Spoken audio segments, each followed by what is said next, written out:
Bapak, Ibu, dan Saudara yang terkasih dalam Tuhan Yesus Kristus, marilah pada hari ini kita boleh menikmati ibadah kita dengan ucapan syukur kita kepada Tuhan.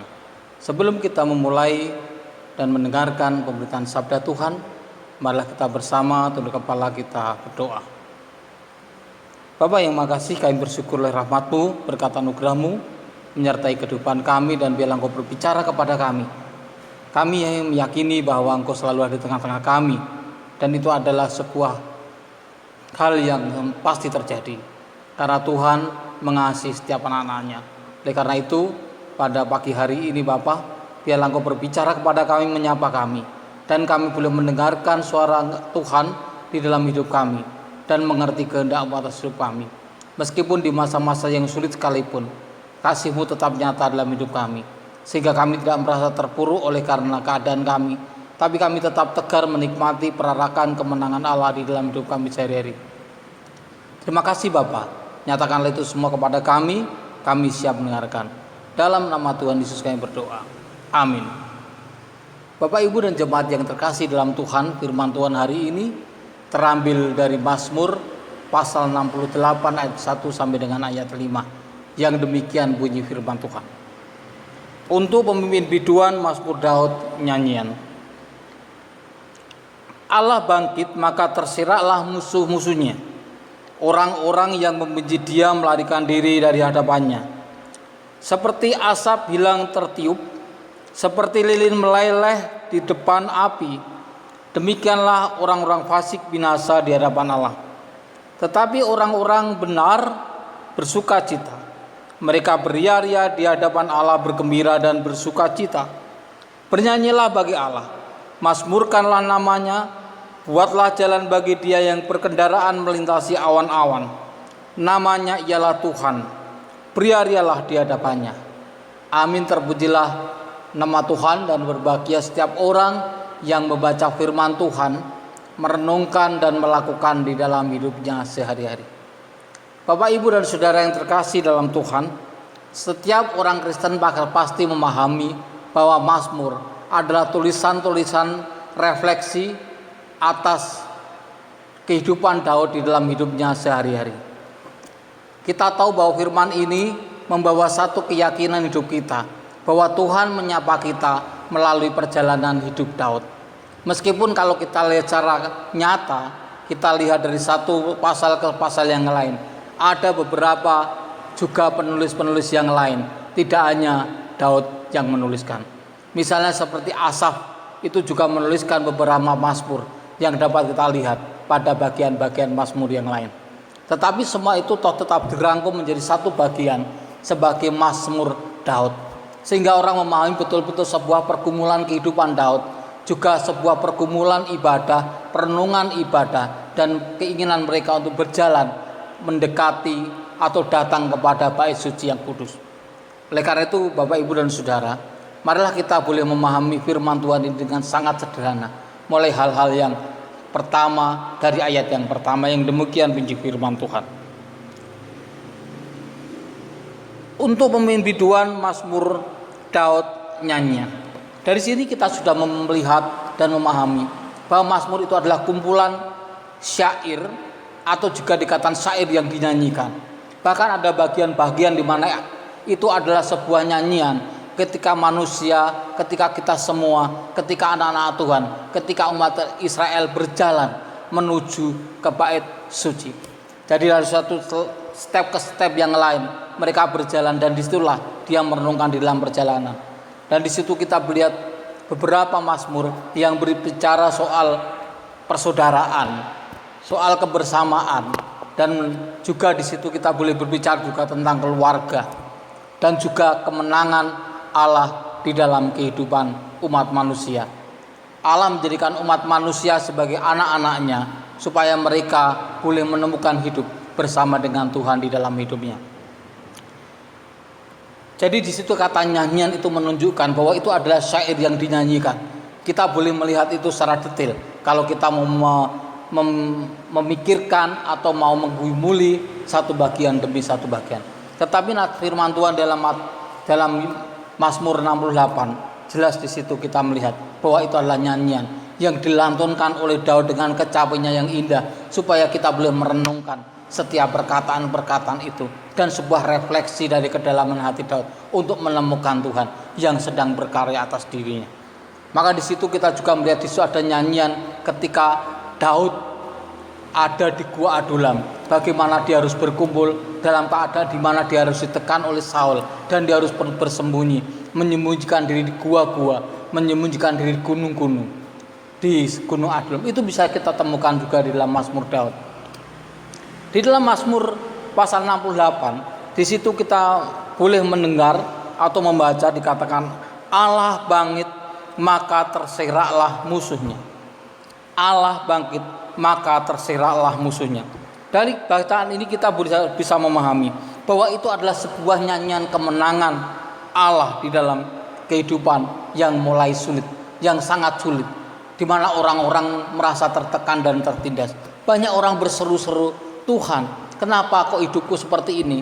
Mengapa aku mengalami kesulitan? Mengapa aku berdoa sungguh-sungguh di hadapan-Mu? Belum ada jawaban yang jelas bagaimana kehidupan kami selanjutnya. Keluhan-keluhan seperti itu muncul di dalam hati setiap orang. Juga salah satunya adalah Daud yang juga mengalami pergolakan, mengalami pergumulan, dan mengalami kelepasan. Ketika Allah mengatakan Allah bangkit,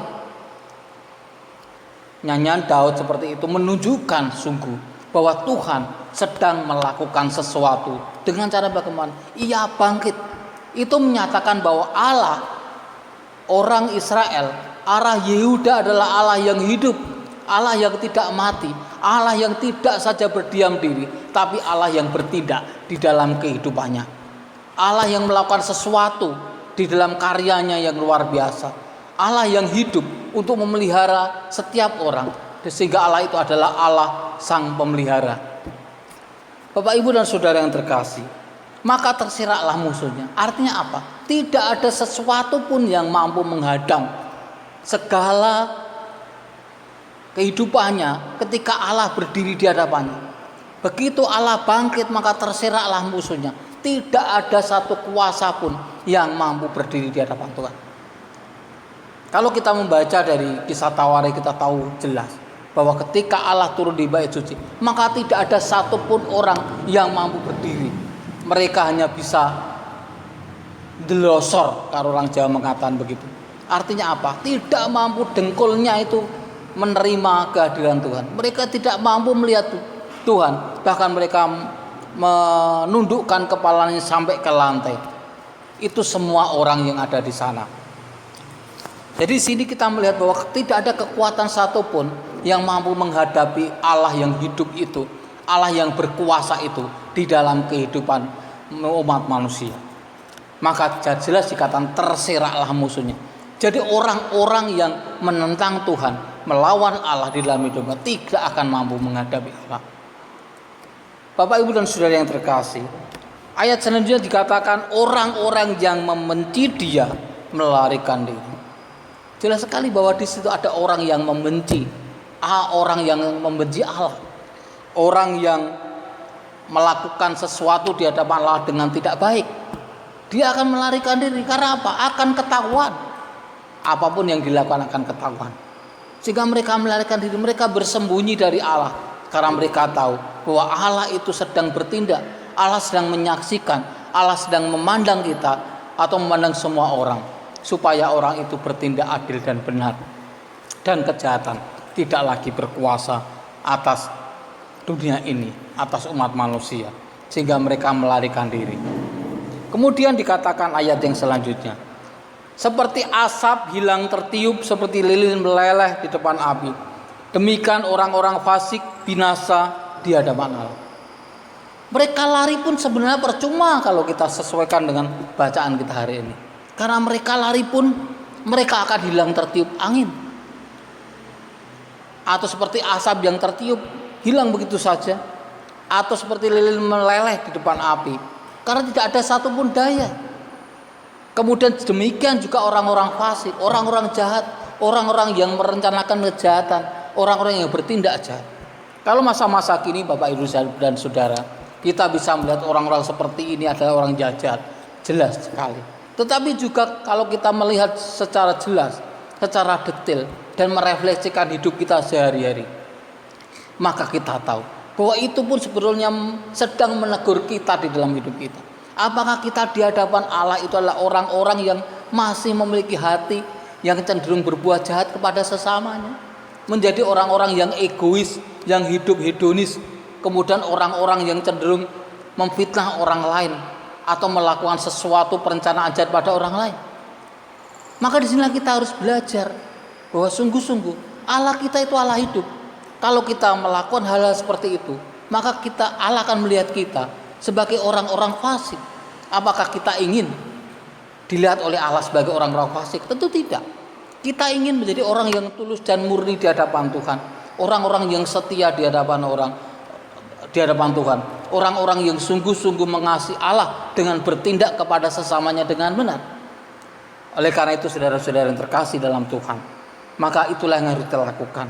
Kita menjadi orang-orang yang bersukacita, artinya mempersembahkan hidup kita kepada Allah dengan sesungguhnya, mempersembahkan masa depan kita juga kepada Allah, menjadi orang yang beria-ria bersukacita di hadapan Allah, bergembira dan bersukacita.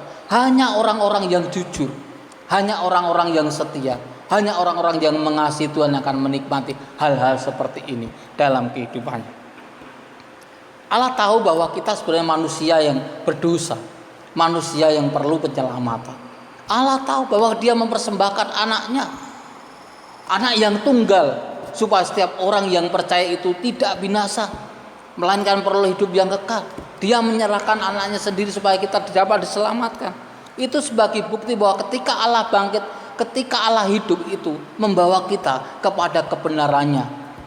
Dia membawa kita dalam kebenarannya. Dia menarik kita dari kegelapan kepada terangnya yang ajaib. Bahkan kalau kita lihat dalam perjanjian lama dikatakan bahwa ketika manusia dihancurkan oleh Tuhan melalui air bah, maka ketika Nuh sudah ada di daratan, Allah mengatakan, ketika engkau melihat pelangi, engkau akan melihat perjanjianku dengan Nuh. Perjanjianku dengan manusia, aku tidak akan melenyapkan manusia lagi. Itulah perjanjian yang kedua setelah perjanjian yang pertama.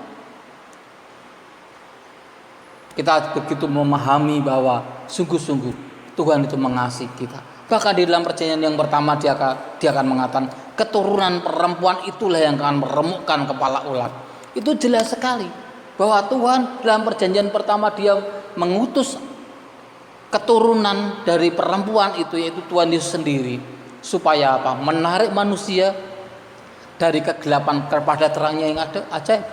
Demikian pula di dalam masa Nuh, ketika Allah marah, ketika Allah berang terhadap tindakan-tindakan manusia yang cenderung egois, yang mementingkan diri sendiri, maka Tuhan juga mengingatkan kembali ketika manusia sudah hampir musnah, tinggal keluarga Adam, tinggal keluarga Nuh yang ada di sana. Tapi dengan pelangi itu Tuhan juga mengingatkan kembali perjanjian. Dan Dia tidak akan menghancurkan manusia lagi ketika pelangi itu terlihat di awan-awan. Bapak, Ibu, dan Saudara yang terkasih, oleh karena itu kita percaya bahwa setiap manusia itu pasti mengalami beban persoalan.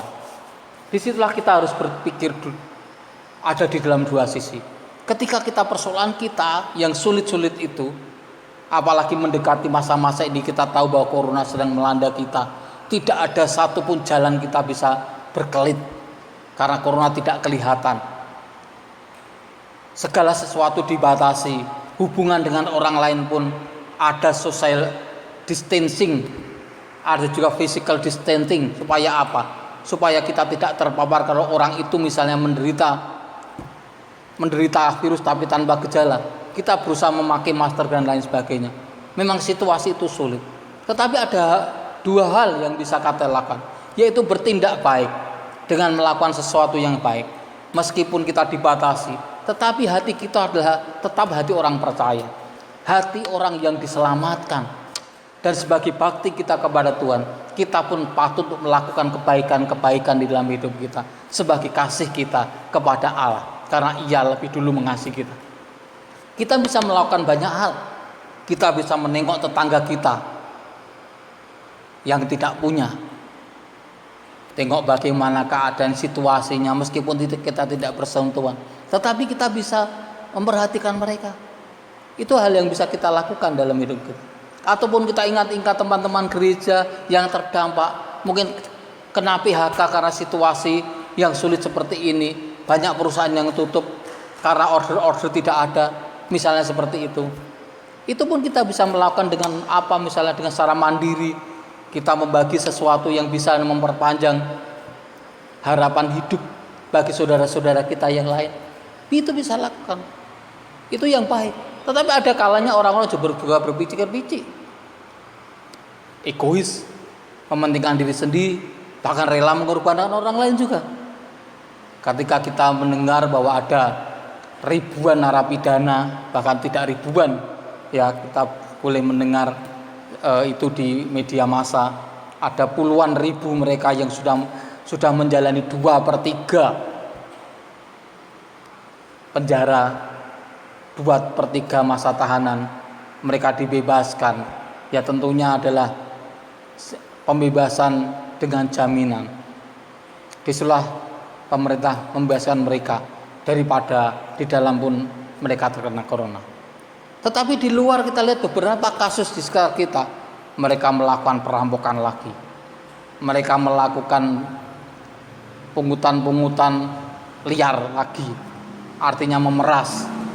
Mereka juga melakukan penodongan, mereka juga menggelapkan mobil, menggelapkan motor. Hal-hal seperti ini itu menunjukkan bahwa orang itu sungguh-sungguh tidak punya niatan baik untuk melakukan perbuatan yang baik, melakukan tindakan-tindakan yang baik. Oleh karena itu kita sebagai orang Kristen, malah kita memiliki satu hati bersama-sama. Kita membaktikan hidup kita meskipun dalam situasi yang sulit, maka kita pun boleh memahami bahwa kita hendaklah menjadi orang yang dekat dengan Tuhan, bermazmur bagi Tuhan. Itu artinya jika kita melakukan hal-hal yang menunjukkan sukacita kita di hadapan Tuhan, bernyanyi bagi Allah, kemudian bermazmur namanya, buatlah jalan bagi Dia. Kita membuka jalan Tuhan, membuka hati orang-orang yang tidak percaya, membuka hati orang-orang yang sedang menderita, membuka hati orang-orang yang terpuruk. Dari situlah Allah akan berjalan berarak-arakan. Disitulah Allah akan melintasi hati setiap orang. Awan-awan itu adalah hati-hati kita. Hati-hati orang yang tidak percaya itu Tuhan akan melintasi, akan hadir dalam hati mereka, menyapa mereka. Allah menyapa mereka yang kehilangan karena kita. Allah menyapa mereka yang terdampak PHK melalui kita. Allah juga berkendara melalui hati orang-orang yang tertindas ketika dia tidak mendapatkan jatah, misalnya karena terlewatkan. Melalui kita juga dia dapat terpenuhkan. Atau kita juga bisa menolong banyak orang. Itu Allah melintasi awan-awan, step by step di dalam hati setiap orang. Semua orang yang berjumpa dengan Tuhan akan berseru sungguh-sungguh. Mereka bernyanyi bagi Allah, bermazmur bagi Tuhan, dan beria-ria di hadapannya. Biarlah semua orang menikmati sukacita itu. Biarlah semua orang boleh bernyanyi oleh karena sukacita Tuhan hadir di dalam kehidupan mereka. Dan kitalah alat di tangannya untuk melakukannya. Tuhan Yesus memberkati, rahmat-Nya menyertai kita dari hari ke hari. Haleluya. Amin. Mari kita bersama-sama tunduk kepala, kita akan berdoa. Bapa yang makasih, kami sungguh bersyukur oleh firman Tuhan yang Kau nyatakan pada kami pada hari ini. Kami melihat Engkau adalah Allah yang hidup, Allah yang hadir dalam hati kami, Allah yang menyapa kami. Dan kami tidak ingin menjadi orang-orang fasik yang lebur karena Tuhan sedang bertindak. Tapi kami ingin menjadi orang-orang yang benar, orang-orang yang bersukacita, orang-orang yang beria-ria di hadapan Tuhan, orang yang sungguh-sungguh hadir dalam hati setiap orang yang sungguh-sungguh membutuhkan pertolongan. Maka disitulah kami membuka jalan buat Tuhan untuk berjalan melintasi awan-awan, melintasi hati setiap orang yang sungguh-sungguh berseru dan memohon pertolongan. Terima kasih Bapa, kami bersyukur firman Tuhan hari ini. Firman Tuhan hari ini kiranya menguatkan kami pribadi lepas pribadi. Dalam nama Tuhan Yesus kami berdoa. Amin.